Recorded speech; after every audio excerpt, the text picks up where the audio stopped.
మా అందరికీ నమస్కారం. మా 2014లో ఆంధ్ర రాష్ట్ర విభజన జరిగింది. ఆంధ్ర రాష్ట్ర విభజన ఆంధ్రులు కోరింది కాదు. ఆనాడు కట్టుబట్టలతో నడబట్టి మనం బయటికి గంటేశారు. రాష్ట్ర విభజన జరిగినప్పుడు అందరం పోరాడం.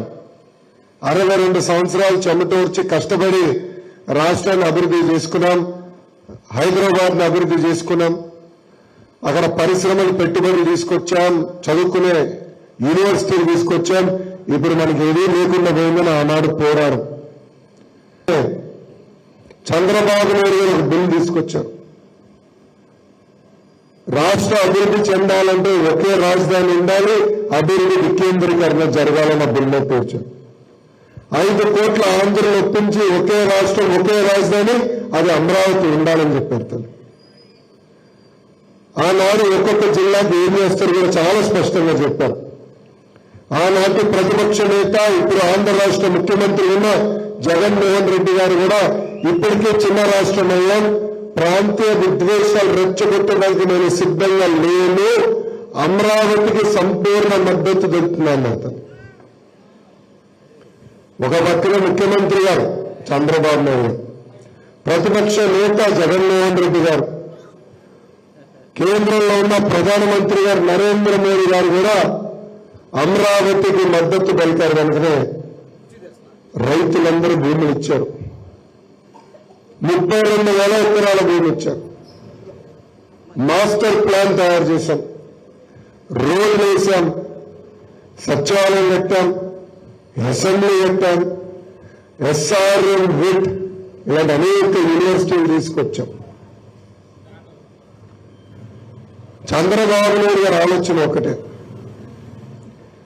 ఆంధ్ర రాష్ట్రంలో అద్భుతమైన అవకాశం వచ్చింది, ప్రపంచం మొత్తం ఆంధ్ర రాష్ట్రం వైపు చూసే విధంగా అమరావతిలో ఒక రాజధాని కట్టాలని ప్రయాణం ప్రారంభించారు. పెద్దలు చెప్తారు, పెళ్లి చేసి చూడు, ఇల్లు కట్టి చూడండి. అలాంటిది చంద్రబాబు నాయుడు ఒక రాజధాని కట్టే పనిలో ప్రారంభించారు. కానీ 2019 ఏం జరిగిందండి? ఒక్క అవకాశం మన మాయమాటలు ఉన్నాం, అందరం మోసపోయాం. ఏ ముఖ్యమంత్రి అయినా మొదటి నిర్ణయం ఒక అభివృద్ధి సంక్షేమంతో తీసుకుంటారు. కానీ అలాంటిది జగన్మోహన్ రెడ్డి గారు తీసుకున్న మొదటి నిర్ణయం ప్రజావేదిక కూల్చుతాం తల్లి. మొదటి నిర్ణయం.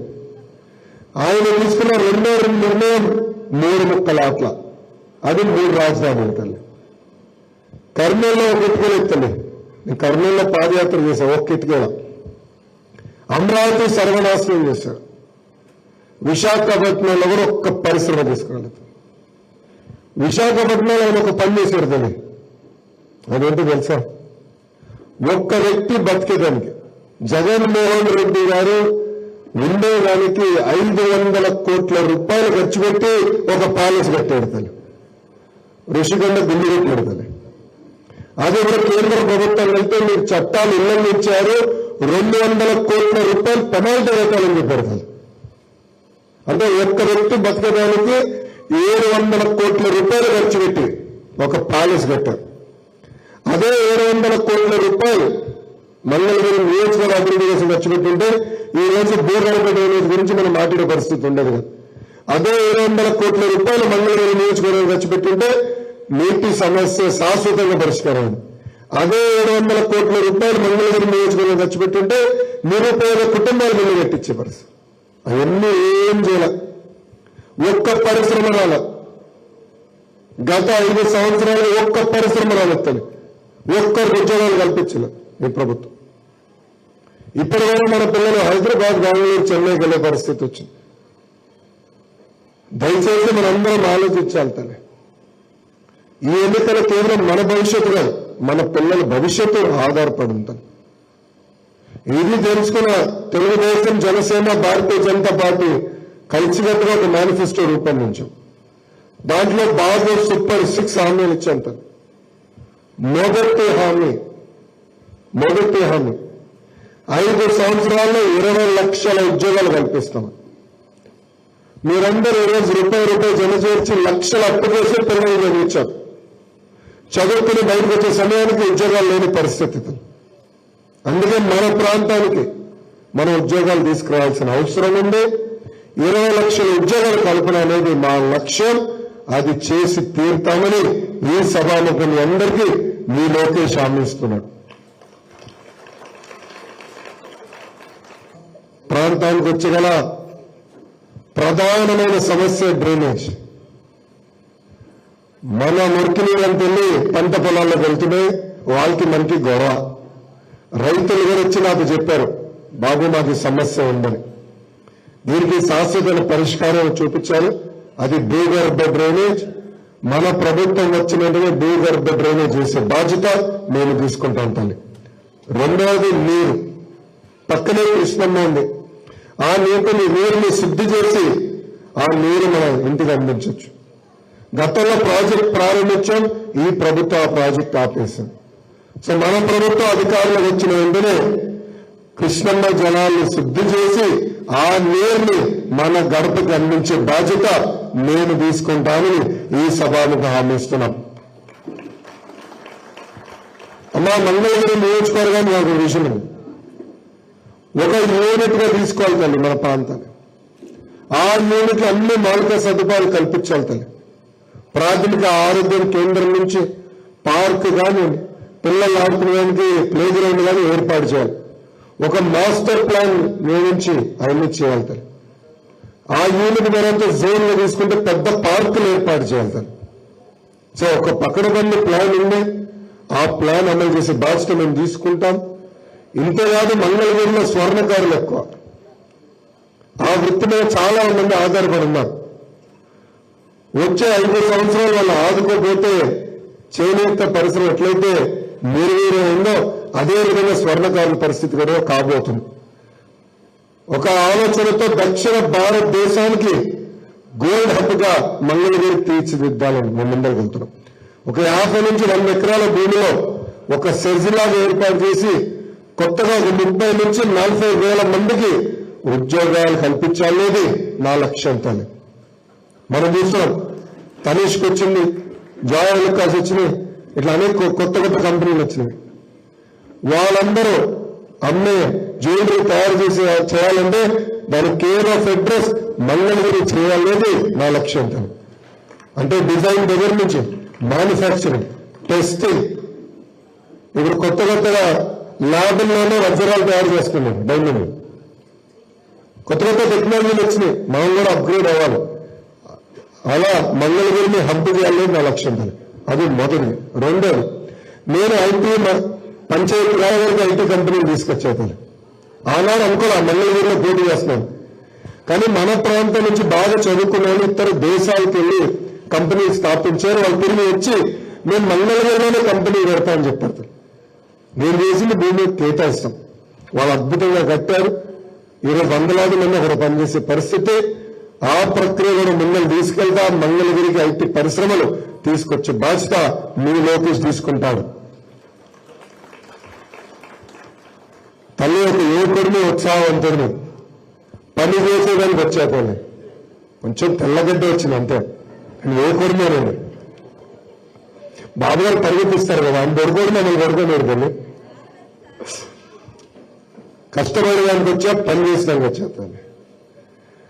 గత 4 సంవత్సరాలు 11 నెలలుగా మంగళగిరి ప్రజల కోసం 29 సంక్షేమ కార్యక్రమాలు చేసిందని. అమ్మా, ప్రతిపక్ష పార్టీ అభ్యర్థిగా ఇక్కడ ఒక ఐటీ కంపెనీ, బీపీఓ కంపెనీ తీసుకొచ్చేది. ఈరోజు ఆ కంపెనీలో 150 మంది పనిచేస్తున్నారు. ప్రతిపక్ష పార్టీ అభ్యర్థిగా ఇవన్నీ చేశాను దాన్ని. అదే అధికారం మన చేతుల్లో ఉంటే ఇంకా నియోజకవర్గాన్ని ఎలా అభివృద్ధి చేయొచ్చో ఒక్కసారి మీరందరూ ఆలోచించమని కోరుతున్నారు. ఒక లక్ష్యంతో ఉన్నాను. అమ్మా, గత 25 సంవత్సరాలు 2 కుటుంబాలు మంగళగిరిని పరిపాలించినాయి. మొదటి కుటుంబం మురుగుడు హనుమంతరావు గారి కుటుంబం 15 సంవత్సరాలు శాసనసభ్యులుగా చేశారు. దాని తర్వాత ఆళ్ళ రామకృష్ణారెడ్డి గారు 10 సంవత్సరాలు శాసనసభ్యులుగా చేశాడు. తను ఈ 25 సంవత్సరాలు మీ జీవితంలో ఏమైనా మార్పు వచ్చిందని ఆలోచించమంటున్నా. తను ఒక్క పరిశ్రమను తీసుకొచ్చారని ఆలోచించమంటున్నా. తను ఒక నిరుపేద కుటుంబానికి పట్టాలు ఇస్తాం కానీ ఇల్లు రప్పించారని ఒక్కసారి అందరం ఆలోచించాలి. అనేక పనులు ఇంకా చేయాల్సిన అవసరం ఉంది. మంగళగిరి అనేది రాష్ట్రం నడిబొడ్డున ఉంది. ఇంకా అనేక పనులు చేయాలి, పెట్టుబడులు తీసుకురావాలి, మన పిల్లలకి ఇక్కడనే ఉద్యోగాలు ఉపాధి కల్పించాల్సిన బాధ్యత నా పైనంతలి. ఆ లక్ష్యంతో నేను పనిచేస్తాను. అమ్మ, భారతదేశంలో 4000 అసెంబ్లీ స్థానాలు ఉన్నాయి. వాళ్ళందరూ అభివృద్ధి సంక్షేమం ఎక్కడ బాగా జరిగిందంటే దాని కేర్ ఆఫ్ అడ్రస్ మంగళగిరి చేసే బాధ్యత మీ లోకేష్ తీసుకుంటారమ్మా. ఇంకా ఎంపీ అభ్యర్థి గురించి కూడా మాట చెప్పాలి. గుంటూరు ఎంపీ అభ్యర్థిగా పెమ్మసాని చంద్రశేఖర్ గారు పోటీ చేస్తున్నారు. ఆయన వాస్తవంగా 2014లో నర్సరాబాద్ ఎంపీగా పోటీ చేయాలని వచ్చారు. కొన్ని కారణాలైన టికెట్ ఇవ్వలేకపోయింది. పర్వాలేదు వెళ్ళి 5 కంపెనీలు స్థాపించేటతో అద్భుతంగా సక్సెస్ఫుల్ ఆంటర్‌ప్రెన్యూర్ అయ్యాడు. తిరిగి సంవత్సరం క్రితం ప్రత్యక్ష రాజకీయాల్లోకి వస్తా కష్టపడాలన్నాడు. నేను అడిగా, ఈ ఎండలెందుకు, ఈ దుమ్ము దూరం మీ వల్ల అవుతుంది. లేదు, ప్రజలకు సేవ చేసి దానికి వచ్చా, అహర్నిశలు కష్టపడతానని వచ్చాడు. So double engine. ఆయన ఎంపీగా, నేను ఎమ్మెల్యేగా ఉంటే ఇంకా నియోజకవర్గం ఎలా అభివృద్ధి చెందుతుందో దయచేసి ఆలోచించమని మిమ్మల్ని అందరూ నేను కోరుతున్నాను. సో మీకు ఉండేది 2 ఓట్లు తల్లి. మొదటి ఓటు ఎంపీ గారికి, 2వ ఓటు ఎమ్మెల్యే గారికి. మీ 2 ఓట్లు తెలుగుదేశం, జనసేన, భారతీయ జనతా పార్టీ బలపరిచిన సైకిల్ గుర్తు వేసి ఎంపీగా చంద్రశేఖర్ గారిని, ఎమ్మెల్యేగా మీ లోకేష్ ని గెలిపించాలని ఈ సభాముగా మిమ్మల్ని అందరూ నేను కోరుకుంటూ, ఇప్పుడు ఈ ముఖాముఖి కార్యక్రమం మీకేమైనా ప్రశ్న ఉంటే దానికి సమాధానం చెప్పేదాన్ని నేను సిద్ధంగా. Thank you. రాణి గారు నమస్కారం. రేపు వచ్చారు సార్. కూడా ఇదే అనుకుంటున్నాను నేను. Justice delayed is justice denied. ఇప్పుడున్న ఈ అవినీతి పరులందరినీ మీరు అంటే రెగ్యులర్ లీగల్ ప్రాసెస్లో వెళ్తే it is taking so much time. దానికన్నా ముందు వాళ్ళందరినీ మీరు ఏ తప్పు చేయని చంద్రబాబు నాయుడు గారిని 53 days జైల్లో పెట్టంగా లేనిది అవినీతి పరుల్ని మీరు అరెస్ట్ చేసి జైల్లో పడేసి వాళ్ళ ఆస్తుల్ని స్వాధీనం చేసుకుని ప్రజోపయోగం కొరకు ఉపయోగించాలనేసి మా రిక్వెస్ట్ సార్. అనుకున్న డిస్కౌంట్ ఇచ్చినట్టున్నారు. 2 కేసులు తగ్గించారు. 23 కేసులు. 2019 ముందర నాపై ఒక్క కేసు లేదు. ఏనాడు పోలీస్ స్టేషన్కి వెళ్ళాలి. అలాంటిది 6-7 సార్లు నన్ను తీసుకెళ్లారు. అత్తగారు ఇళ్ళైపోయింది పోలీస్ స్టేషన్. అంటే ఎంత అన్యాయం చూడండి. అమ్మా, గతంలో జగన్మోహన్ రెడ్డి గారు ఎన్ని తప్పులు చేశారో మనందరూ తెలుసు. తండ్రిని అడ్డం పెట్టుకుని ఆస్తులు ఎలా సంపాదించారో మనందరూ తెలుసు. సాక్షి టీవీ, సాక్షి పేపర్, భారతీ సిమెంట్ అన్ని ఆ ప్రజాధనం నుంచే పెట్టింటారు. మనకున్న ఇబ్బంది ఏంటంటే బాబుగా రాముడు తల్లి. ఆయన ఏంటంటే రాముడు నీతి ఉండాలంటే, కానీ నేను శివుడు భక్తి తల్లి. సో అనుకున్న సిద్ధాంతాల కోసం నేను ఎంత దూరమైన వెళ్తాను తల్లి. వాళ్ళు నేను ఉపేక్షించను. చట్టాన్ని ఎవరైతే ఉల్లంఘించారో, మళ్ళిస్తాను, చట్టాన్ని ఎవరైతే ఉల్లంఘించారో వాళ్ళ పైన తప్పనిసరిగా జ్యుడిషియల్ ఎంక్వైరీ చేస్తాం. అధికారులతో సర్వీస్ నుంచి డిస్మిస్ చేసి జైలుకి కూడా పంపించడానికి నేనైతే వెనకాడుతాను. Thank you. చెప్పండి. పక్కన పెట్టేస్తారు. ఆయన కాన్సన్ట్రేషన్ అంతా డెవలప్మెంట్ మీద ఉంటుంది. కానీ కలుపు మొక్కలు బెదిరికితే చేను ఎలా నాశనం అయిపోతుందో ఇలాంటి వాళ్ళని పెరగనిస్తే అంటే ఉపేక్షిస్తే ఇప్పుడు జరిగిందే జరుగుతుంది sir.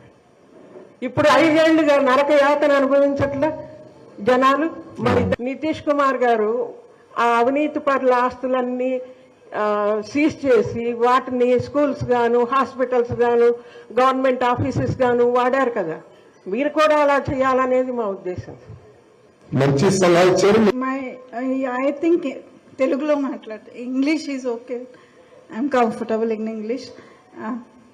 Actually through out the India I think yours is the party which is giving seats for educated people. And my interest is why you are not aspiring for national position like Prime Minister post, and you should take up that, not only concentrating in Andhra. Your party is capable and you have very good intentions. So please go for throughout India. And second, my point is, I am a government employee who have shifted from Andhra Pradesh, Hyderabad to here. And all the employees who have shifted from Hyderabad to here have lost their houses, house sites, everything, and they are suffering a lot. And PRC is not given, our funds are not given. So what do you have to say about that? Thank you, sir. So that was the agenda with which Telugu Desam Party was started, and we want to remain true to our roots. I strongly believe that strong states makes a strong nation. The Honorable Prime Minister Narendra Modi ji is talking about a $5 trillion economy. And I keep telling my team, why should Andhra be a $1 trillion economy? So if all the states become very strong and each of them aspire to become a $1 trillion economy, definitely the nation will be, GDP will be close to $30 trillion. And that is our agenda. Strong states make strong nation, and we want to remain true to our roots, number one. Number two, as everyone has suffered with the current government, so have employees. If you look at PRC, fitment, TADS, medical bills reimbursement, everything is pending. In fact, this government has taken an agenda where government employees are not part of the entire process. If you looked at it in the past, whenever an employee had an issue, the government would respond. However, today, when an employee has an issue, government is treating all employees like an outcast. They are not concerned about your issues. They have been very vocal about it. That's indirectly hinting that they don't want your votes. That's the sorry state of affairs. See, if a state has to develop, everyone has to become part of the ecosystem. And everyone has to take part in developing the state. So government employees also have a very, very important role in developing the state. And this is something that Mr. Naidu has been always clear about. We stand by that. Definitely all the pending areas that are supposed to come, in a systematic manner, we will release them. Unfortunately, I won't be able to do it in one day, because you know the sheer amount that is pending. It will definitely take some time, but we intend to release it, regularize it, and on 1st of every month, give salaries to employees and give pension to pensioners. And this is our agenda. Thank you. 30,000 మంది ఆడపిల్లలు miss అయ్యారని చెప్పింది కదా కేంద్రం. దాని గురించి చెప్పండి, drugs గురించి చెప్పండి. కనిపించట్లేదని చెప్పారు కదా సార్.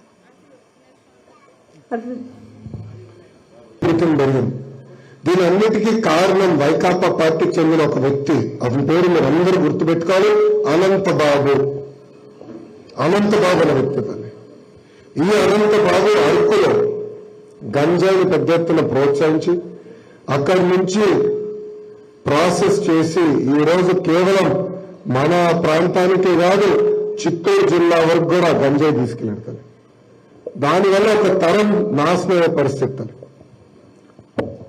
చిత్తూరు జిల్లా చంద్రగిరి నియోజకవర్గంలో పాదయాత్ర చేస్తుంటే ఒక తల్లి నన్ను కలిసింది. అమ్మ చెప్పింది, ఆమెకి 3 కూతురున్నారు. పెద్ద కూతురుని గంజాయికి బానిసలుగా చేసి 45 రోజులు శారీరకంగా వాడుకున్నారంటే వైకాపా నాయకులు. ఆమె ఆవేదన వ్యక్తం చేసి ఆ రోజు నేను ఆమె ఒక్కటే అడిగాను, నేను సిఎంసి వెల్లూరు తీసుకెళ్తాను, మీరు ఒక మాట చెప్పండి. దాని తర్వాత ఇంకో మాట కూడా చెప్పింది, మీరు కానీ సహాయపడకపోతే నా పెద్ద కూతురు నేను చంపేస్తానని. ఏంటమ్మా ఇంత మాట అంటే, అప్పుడన్నా మా 2 చిన్న కూతురు పారోకుని ఉంటారు కదా నేను అంటే. చూడండి అమ్మ, గంజాయి ఏ స్థాయికి వెళ్ళిపోయింది. నొలకపేట, మన తాడేపల్లిలో, నొలకపేటలో కానీ, డాలస్ నగర్లో కానీ, అక్కడంతా కూడా నిరుపేద కుటుంబాలకు చెందిన మహిళలు కూడా నుంచుని మా ఇంట్లో ఉన్న మగవాళ్ళందరూ గంజాయికి బానిసలయ్యారు, మీరు మమ్మల్ని కాపాడండి అని కోరారు. అమ్మ, మన ప్రభుత్వ అధికారంలోకి వచ్చిన మొదటి 100 రోజుల్లో గంజాయికి ఫుల్ స్టాప్ పెట్టే బాధ్యత మీ లోకేష్ తీసుకుంటాడు తల్లి. No second thought. రెండోది, గంజాయి వల్లనే లా అండ్ ఆర్డర్ ప్రాబ్లం. గంజాయి వల్లనే అనేక ఇబ్బందులు కుటుంబాలు ఎదుర్కొంటున్నాయి. దాంట్లో భాగంగా జనసేన పార్టీ అధ్యక్షుల వారు పవన్ అన్న చాలా స్పష్టంగా చెప్పారు, 30,000 మంది మహిళలు కనిపించట్లేదని కేంద్ర ప్రభుత్వం నివేదిక ఇచ్చిందని కూడా పవన్ అన్న చాలా స్పష్టంగా చెప్పారు. మనలో చైతన్యం తీసుకొచ్చారు. అది మన ప్రభుత్వ అధికారంలోకి వచ్చిన వెంటనే దానిపైన స్పెషల్ ఎంక్వైరీ చేస్తాం. ఏం జరిగిందో కూడా తేల్చుతాం. వాళ్ళు మళ్ళీ తిరిగి వాళ్ళ కుటుంబాలకి చేర్చే బాధ్యత కూడా మన ప్రభుత్వం తీసుకుంటుంది. Thank you. అమ్మా గంజాయి కాదమ్మా, కల్తీ మద్యం కూడా విపరీతంగా ఎక్కువైంది. మద్యం వల్ల కుటుంబాలే నాశనం అవుతుంది. సో మద్య నియంత్రణ కూడా చేయాల్సిన అవసరం అత్యకప్ చూద్దాం. అపార్ట్మెంట్కి మా 4 అపార్ట్మెంట్ల దగ్గరికి విచ్చేసినందుకు చాలా చాలా ధన్యవాదాలు సార్. మా ఆంధ్ర రాష్ట్రం తరఫున అందరు ప్రజలందరి తరఫున ఒక చిన్న విన్నపం సార్. ఒక సామాన్యుడిగా ప్రజలందరికీ ఎక్కడికి పోయినా ఏ మారుమూరకు వెళ్ళినా రోడ్లు అనేవి ఇప్పుడు ఒక కాలువల లెక్కన ఉన్నాయే తప్ప అది రోడ్డుగా అనిపించట్లేదు సార్. ప్రతి ఒక్క మానవుడు పడుతున్న ఇబ్బంది, దాన్ని మీరు మన ప్రభుత్వం అధికారంలోకి రాగానే ఫస్ట్గా ఆ రోడ్లు మౌలిక సదుపాయాలు మనకి పూర్తిగా సరిదిద్దుతారని ఆశిస్తున్నాము. మన ఆంధ్రాలో ఉన్న యువనేత మొత్తము మన తరపున శ్రమించి మన పార్టీని గెలిపించడానికి ప్రయత్నిస్తున్నాం సార్. మరియు మనకి ఆంధ్రాలో ఉన్న చదువుకున్న పిల్లలు చాలా ఎక్కువ మంది సార్. అందువలన మంచి ఇండస్ట్రీలు మంచిగా తీసుకొచ్చి ప్రతి ఒక్కళ్ళకి మంచి జాబులు కల్పిస్తారని ఆశిస్తున్నాం సార్. ప్రతి ఒక్కళ్ళకి మనకి జాబులు కల్పించడం వల్ల ప్రతి ఒక్క నిరుపేద కుటుంబానికి, సామాన్యుడికి, అందరికీ ప్రతి ఒక్కళ్ళకి మనకి భోజనం సదుపాయం కానీ మౌలిక సదుపాయాలు కానీ ప్రతి ఒక్క కుటుంబానికి నెరవేర్చడం అవుతాం సార్. అదేవిధంగా మా చిన్న విన్నపం సార్, మా 4 అపార్ట్మెంట్లకి ఇక్కడ డ్రైనేజీ సమస్య ఒకటి కరెంటు పోల్స్ లాస్ట్ వరకు వేయించవలసిందిగా మేము కోరుతున్నాం సార్. శాఖ మంత్రిగా పనిచేశాం. ఆనాడు 25,000 కిలోమీటర్ సీసీ రోడ్ వేశాం. సో రోడ్లు వేస్తాం అనేది తెలుగుదేశం పార్టీ కొత్త కాదు. ఈ ప్రభుత్వ అధికారంలోకి వచ్చిన తర్వాత రోడ్ ఇన్ఫ్రాస్ట్రక్చర్ పైన ఇన్వెస్ట్మెంట్ చేయలేదు. సో రోడ్లన్నీ మళ్ళీ తిరిగి వేయాల్సిన బాధ్యత మా పైననే, అది తప్పనిసరిగా చేయబడతాం. నెంబర్ 1. నెంబర్ 2, ఉద్యోగాలు. బాబు గారు ముఖ్యమంత్రి ఉన్నప్పుడు 13 జిల్లాలు ఉండేది. ఒక్కొక్క జిల్లాకు ఒక్కొక్క ప్రాధాన్యత ఇచ్చారు చంద్రబాబు నాయుడు గారు. సో అనంతపూర్ తీసుకుంటే ఆటోమోటివ్ మ్యానుఫ్యాక్చరింగ్, హార్టికల్చర్ హబ్ అని.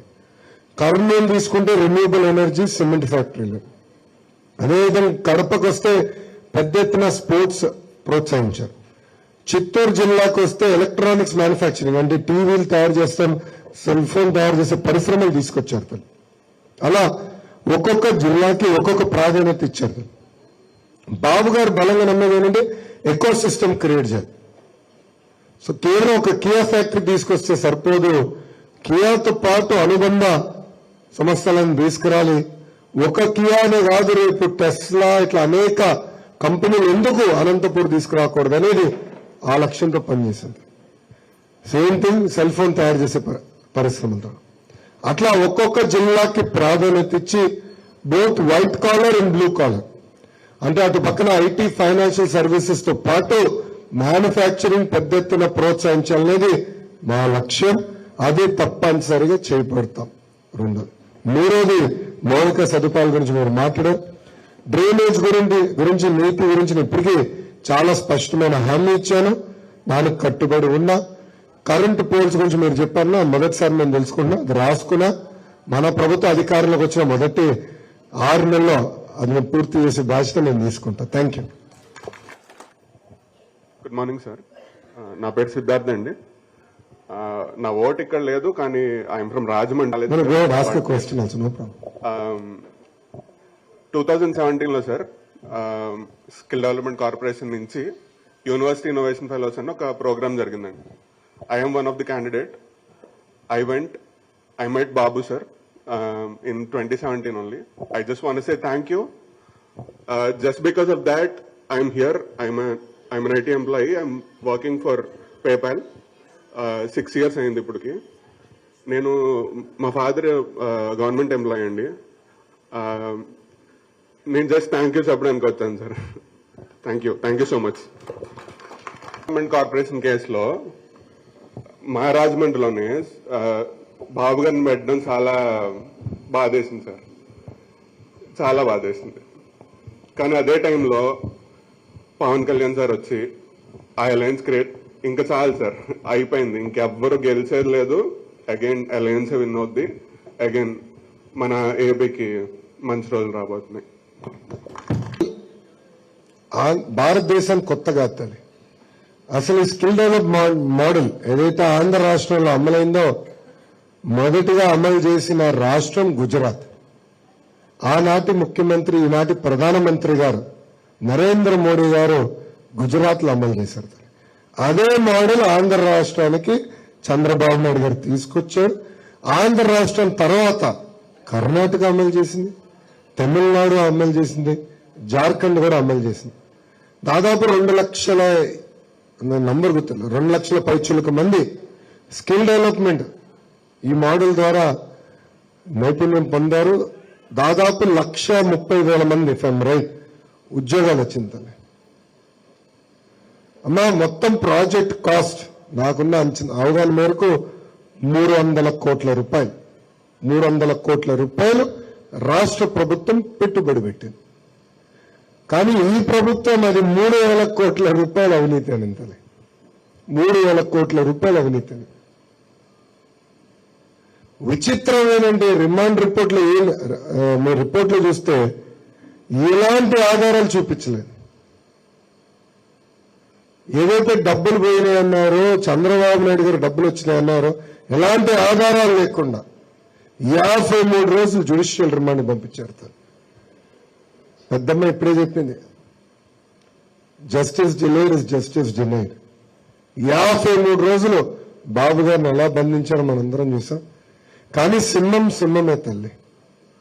సింహం రోడ్డు పైన ఉన్నా, జైల్లో ఉన్న సింహమే. 53 రోజుల తర్వాత చంద్రబాబు నాయుడు గారు ఏం తప్పు చేయలేదు కనుక సింహం లాగా బయటకు వచ్చాడు తల్లి. ఈ ప్రభుత్వం ఎంత పెరుకోవాలంటే తల్లి, కోర్టుకు వెళ్ళి చంద్రబాబు నాయుడు గారు కానీ లోకేష్ కానీ వాళ్ళపైన ఉన్న కేసుల గురించి మాట్లాడకూడదు అని ఇంజంక్షన్ తీసుకొచ్చాడు. నన్ను వేరే కేసులో విచారించారు, అందుకే ఆ కేసు గురించి నేను మాట్లాడకూడదు, నేను మాట్లా. కానీ మిగతా కేసు నుంచి మాట్లాడే హక్కు నాకు రాజ్యాంగం నుంచి నేను మాడుతున్నా. అంటే ఎంత పెరిక్కి సమస్యలు అంటే వీళ్ళు ఆధారం అంటే ప్రజల ముందర చెప్పాలి కదా, చెప్పలేరు తల్లి. ఎందుకంటే ఏనాడు తప్పు చేయలేదు. కానీ నీతి నిజాయితీగా బతికాం, అన్ని ప్రజల ముందర పెట్టాం. అది మాకున్న చిత్తశుద్ధి. ఇలా 2 లక్షల పైచిలుక యువకుల్ని ట్రైనింగ్ చేశాం.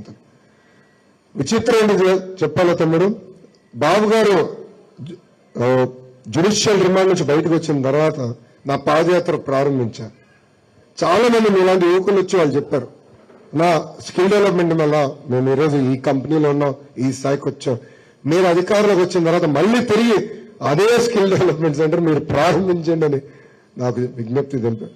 అది నేను టేకప్ చేస్తా. Will take it up. Thank you. Good morning అండి. మన తాడేపల్లి పట్టణం చూసుకున్నా, అటు నుంచి మళ్ళీ మంగళగిరిలో కూడా కొన్ని వార్డులో కొండపోరంబోకు ఎస్ఐండ్ భూముల్లో, ఫారెస్ట్, రైల్వే భూముల్లో ఇట్లా 8 రకాల భూముల్లో క్లాసిఫికేషన్ లో దశాబ్దాలుగా నిరుపేద కుటుంబాలు అక్కడ బతుకుతున్నారు. 2014 నుంచి 2019 వరకు ఇది చంద్రబాబు నాయుడు గారు గుర్తించి అటు విజయవాడలో భూముల్ని రెగ్యులరైజ్ చేసి శాశ్వత భూ హక్కు కల్పించారు. విశాఖపట్నంలో సింహాచలం భూములకు చెందిన దాంట్లో కూడా వేలాది మంది నివసిస్తుంటే ఆ భూములు కూడా రెగ్యులరైజ్ చేసి శాశ్వత భూ హక్కు కల్పించారు. అదే ఆదర్శంగా తీసుకుంటాడు మీ లోకేష్.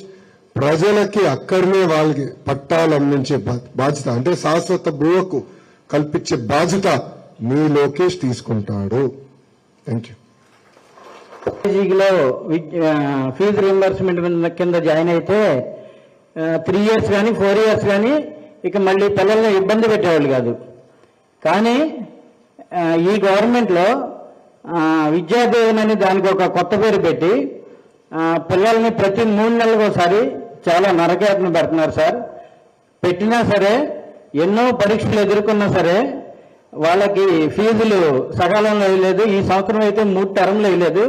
కాలేజీ వాళ్ళేమో మీకు టీసీలు ఇవ్వాలన్నా లేకపోతే మార్క్స్ మెమోలు ఇవ్వాలన్నా ఫీజు కడితేనే తీసుకోండి అంటున్నారు. పై చదువులకు వెళ్ళే విద్యార్థులు చాలా ఇబ్బంది పడుతున్నారు. దీని గురించి మన గవర్నమెంట్ రాగానే వెంటనే బకాయి ఫీజులు చెల్లించాలని మేము కోరుకుంటున్నాం సార్. రద్దు చేసి నేరుగా కాలేజ్ అకౌంట్లోనే డబ్బులు వేసే బాధ్యత మన ప్రభుత్వం తీసుకుంటుంది. గతంలో ఎట్లయితే ఫీ రీయింబర్స్మెంట్ విధానం ఉండేదో ఆ విధానం మేము అమలు చేస్తాం. PG fee reimbursement, best available school, విదేశీ విద్య లాంటి కార్యక్రమాలు మళ్లీ అమలు చేసే బాధ్యత తెలుగుదేశం, జనసేన, భారతీయ జనతా పార్టీ ప్రభుత్వం తీసుకుంటుంది.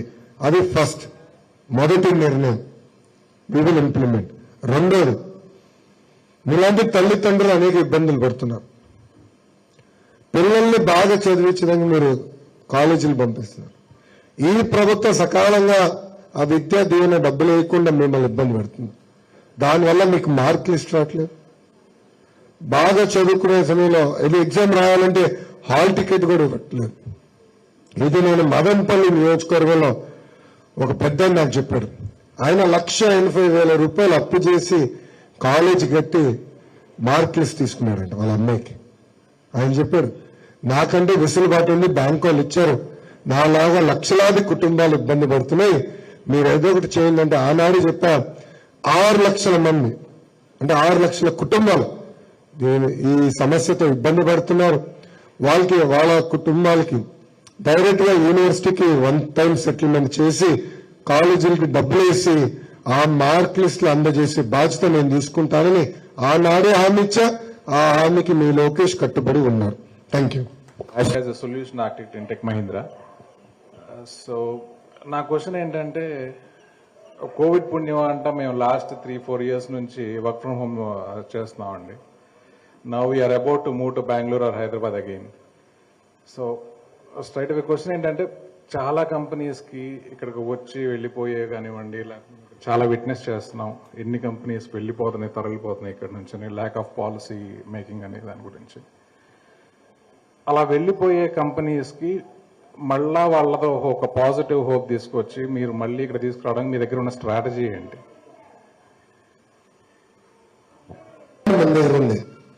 అది చంద్రబాబు నాయుడు గారు. చంద్రబాబు నాయుడు గారు is a global brand. Davos లో నేను చూసాను కదా, ఇతర దేశ ప్రధానమంత్రులు కూడా ఆయన గుర్తిస్తారు, విష్ చేస్తారు. సింగపూర్ మంత్రిని కలవాలంటే డావోస్ లో చాలా కష్టం. అలాంటిది మనం ఏర్పాటు చేసాం ఒక సెషన్, స్మార్ట్ సిటీస్. మనం సింగపూర్ మంత్రులు వచ్చి అమరావతి గురించి మాట్లాడారు. దానన్నిటి కారణం ఒక వ్యక్తి, చంద్రబాబు నాయుడు గారు. నేను మొన్న సిఐ ప్రతినిధులతో మాట్లాడా. వాళ్ళకి ఒకటి కోరా, మేము ఒక లక్ష్యం పెట్టుకున్నాం, 20 లక్షల ఉద్యోగాల కల్పన.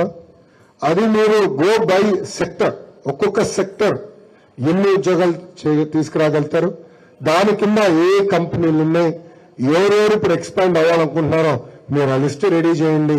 మన ప్రభుత్వం వస్తుంది, వచ్చిన వెంటనే అది టేకప్ చేస్తాం. ఆల్రెడీ మేము మారుతాం మొదలుపెట్టాం.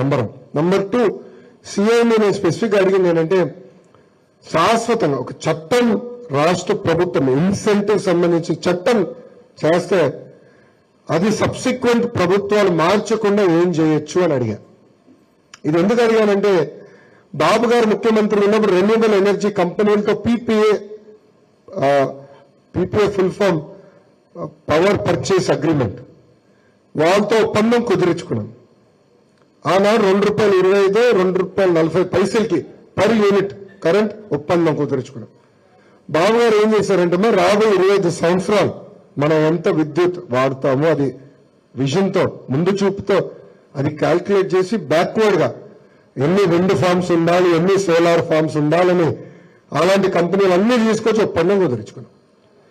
ఈ జగన్మోహన్ రెడ్డి గారు ముఖ్యమంత్రి అయిన తర్వాత ఇవన్నీ అవసరం లేదని పీపీఎల్ రద్దు చేశాడు. కంపెనీలలో అందరూ అనుకున్నారు, అమ్మయ్యా ఈ మహానుభావుడు పీపీఎల్ రద్దు చేశాడు, ఇప్పుడు ఓపెన్ మార్కెట్లో అమ్ముకోవచ్చు. ఈ ముఖ్యమంత్రి గారు ఎంత తెలివితక్కువ వ్యక్తి అంటే, అదే కరెంటుని మళ్ళీ ₹10 చెప్పిన యూనిట్, ₹10 చెప్పినా మార్కెట్లో కొనబడతాను. ఇప్పుడు ఆ భారం అంతా మన నెత్తి మీద పడుతుంది. ఏమన్నా కరెంటు బిల్ వచ్చిందో నెల ఏప్రిల్ మాసం కరెంటు బిల్ వచ్చిందో, సారీ మార్చి మాసం బిల్లు ఏప్రిల్ వస్తుంది. ఏప్రిల్ బిల్ వచ్చిందా బిల్లు? ఎంత దారుణంగా పెరిగినాయి. గతంలో 100 వచ్చేది ఇప్పుడు 1000 వచ్చే బిల్లు 15,000 వస్తున్నాయి. దానికి కారణం ఒకే ఒక నిర్ణయం, పీపీఎల్ రద్దు చేస్తాం. సో అందుకే సిఏఏ ప్రతినిధులతో నేను చర్చించాను. భారతదేశం ఇతర రాష్ట్రాల్లో ఒక పకడ్బందీ బిల్ ఏర్పాటు చేస్తే దానికి సేఫ్ గార్డ్స్ కూడా పెట్టారో లేదా, ఎలా సేఫ్ గార్డ్స్ ఏర్పాటు చేయాలి, ఒక కంపెనీ కానీ ఒక సెక్టర్ కానీ మనం ఇన్సెంటివ్స్ పాలసీ తీసుకొచ్చినప్పుడు ఇతర ప్రభుత్వాలు వచ్చి మార్చకుండా చేయాలనేది ఒక లక్ష్యంగా పెట్టుకున్నాం. So we want to work on that. రెండోది, మనందరం చూసాం, అమర్ రాజా అనే కంపెనీ తల్లి ఆంధ్ర రాష్ట్రానికి హైయెస్ట్ పన్ను కట్టే company, highest tax payer Amar Raja batteries. అలాంటి కంపెనీ పైన పొల్యూషన్, ప్రావిడెంట్ ఫండ్ దగ్గర నుంచి, అంటే మన లేబర్ బోర్డు నుంచి ఇట్లా దాదాపు 10 ప్రభుత్వ రెగ్యులేటరీ బాడీస్ నుంచి పంపించి రేడీలు చేపించారు. కానీ అక్కడ ఏం దొరకల. కానీ ఎంత హెరాస్మెంట్ చేశారో ఆలోచించాను.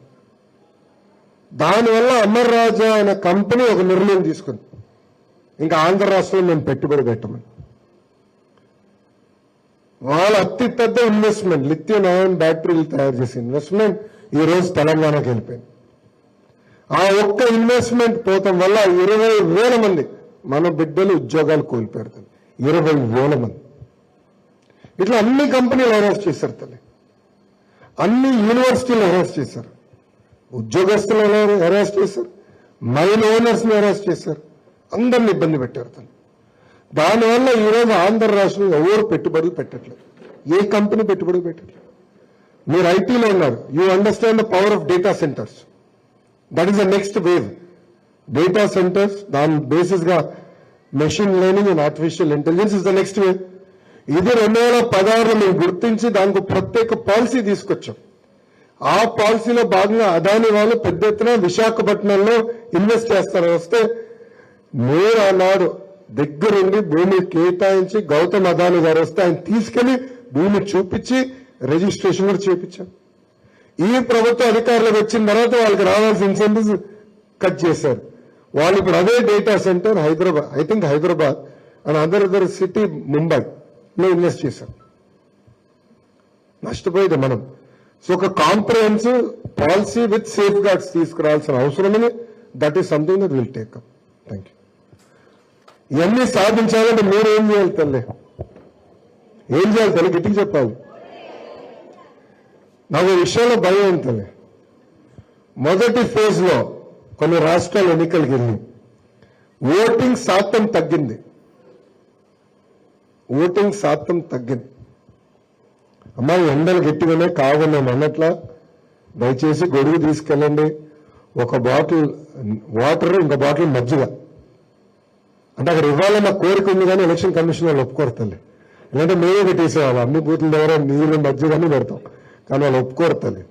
అందుకే మిమ్మల్ని కోరేది గొడుగు తీసుకెళ్ళండి, ఒక బాటిల్ వాటర్, ఒక బాటిల్ మజ్జిగ తీసుకెళ్ళండి. వాళ్ళు ఇబ్బంది పెట్టినా ఓర్పు సహనంతో దయచేసి లైన్లో నుంచుని మీ 2 ఓట్లు సైకిల్ గుర్తుకు వేయాలని ఈ సభాముఖంగా కోరుతున్నా తల్లి. ఎందుకంటే ఈ ప్రభుత్వ ఆలోచన ఏంటంటే మధ్యతరగతి కుటుంబాలను ఇబ్బంది పెడితే బూట్ తెగరా, వాళ్ళు ఓటేయరు, వాళ్ళు ఓటు వేసేదానికి బయటికి రారని వాళ్ళు ఆలోచిస్తున్నారు తల్లి.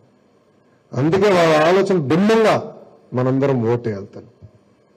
ఇది కేవలం మన భవిష్యత్తు కాదు, మన పిల్లల భవిష్యత్తు మన ఓటు పైన ఆధారపడి ఉంటుంది. మన పిల్లల భవిష్యత్తు ఓటు పైన ఆధారపడి ఉంటుంది. దయచేసి ఇది సీరియస్ గా తీసుకొని మిమ్మల్ని అందరూ కోరుతున్నా.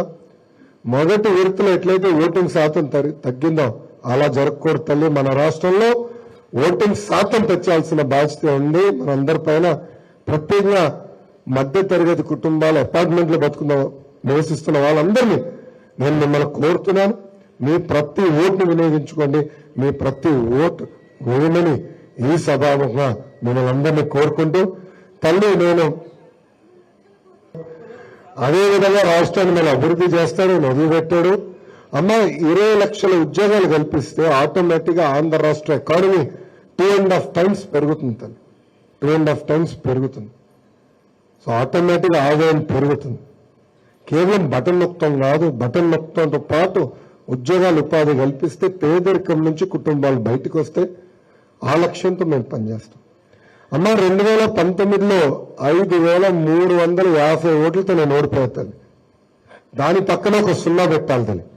అంటే 53,500 ఓట్ల మెజారిటీతో నేను గెలిపించి శాసనసభకు పంపించాలని ఈ సభను కోరుతున్నాను. మా చంద్రబాబు నాయుడు గారి ఓటు మంగళగిరిలోనే, పవన్ అన్న ఓటు కూడా మంగళగిరిలోనే. రేపు ఇద్దరితో దెబ్బలాడాలి కదా. సో నాకు మీరు ఎంత ఎక్కువ మెజారిటీ ఇస్తే అంత కొండంత బలం అవుతుంది. రేపు ఇద్దరితో దెబ్బలాడి నిధులు తీసుకొస్తా, నియోజకవర్గాన్ని అభివృద్ధి చేస్తా, పిల్లలకి మన ప్రాంతంలోనే ఉద్యోగాలు కల్పించే బాధ్యత నేను తీసుకుంటానని ఈ సభాముఖం మీ అందరికీ నేను హామీ ఇస్తూ, నాకు ఇంత అద్భుతమైన అవకాశం ఇచ్చిన మీ అందరికీ పేరు పేరున నా ఉద్యోగపూర్వక ధన్యవాదాలు తెలుపుకుంటూ మీ అందరి దగ్గర నుంచి సెలవు తీసుకుంటున్నాను. అందరికీ నమస్కారం.